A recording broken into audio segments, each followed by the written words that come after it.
that we're in now, it's difficult, isn't it? Because you know that word cancel culture. Do you know what that means? Yeah, I had to look it up. Don't we're not alone here on this channel. We like to share things like this because we're across it. There's all of these phrases, aren't there? As I've said before. Do you know what gaslighting is? I know I only found that out the other day. Gaslighting apparently is when you say sort of like don't bother calling someone, or if put them on the naughty step or something like that. I thought gaslighting was lighting a gaslight.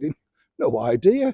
Can't keep up with it all these silly phrases. But now, of course, we have the word woke and cancel culture, and it's really interceded into our world, particularly in the entertainment world. I was talking to a very esteemed comedian the other day who said, look, he's not bothered. He'll carry on doing his own act, but he knows it's limiting his marketing power and indeed his pulling power because people won't come and see him. Generational thing, as you can imagine. Seemingly this generation have no sense of humour, too busy tick boxing. But I was lucky enough to meet recently the brilliant actor Hugh Bonneville. Now, Hugh Bonneville, of course, plays Lord Grantham in the brilliant Downton Abbey. Now, he's back on our TV screens in another fabulous drama on the BBC called Gold. Brilliant, brilliant series, actually, very well filmed. And as ever, Hugh's a splendid actor, really pulls it off.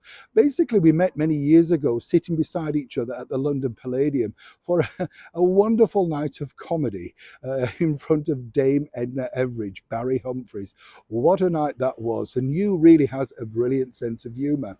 Of course, he's had an incredible career also because he started out way back in the early 90s, a little bit earlier, in fact. But he sort of came to the fruition really through big films by Richard Curtis, like Notting Hill, Four Weddings and a Funeral, that sort of thing, Love Actually. And of course, as he pointed out recently, those particular films apparently now are all set to be cancelled by a certain generation because they don't fit the stereotypes of what apparently London should have looked like in that particular era.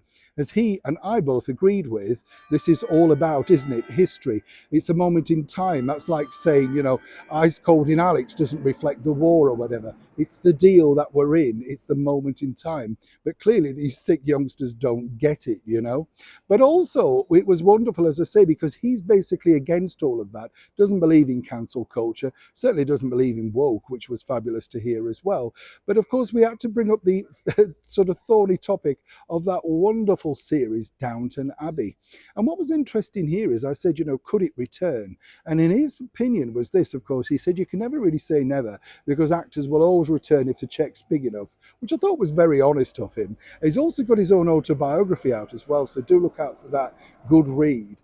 But I wanted to ask, well, why couldn't he return? And he said, well, you see, it's the dowager, isn't it? He said, when you think about it, Dame Maggie Smith was the ruler of Downton Abbey. She'd been there for decades.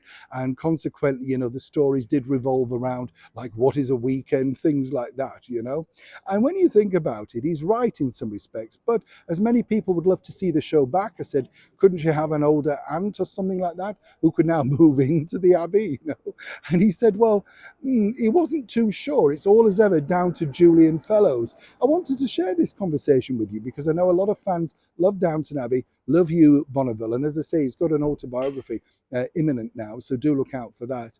But it's heartening to know, isn't it, that even though he's had all of that success, as he pointed out, things like Notting Hill, Love Actually, all of those movies that we've liked for the last 20, 30 years, which are now threatened to be cancelled by this particular woker artery, as I call it, he said, look, it's nonsense. It was a moment in time. We filmed it. It was loved by all, international and spectacular success, picked up a lot of awards. People need to get over it, move on. If they don't like it, they simply don't have to watch it. Now, how sensible is that, particularly from Lord Grantham? Neil Sean in the very heart of London.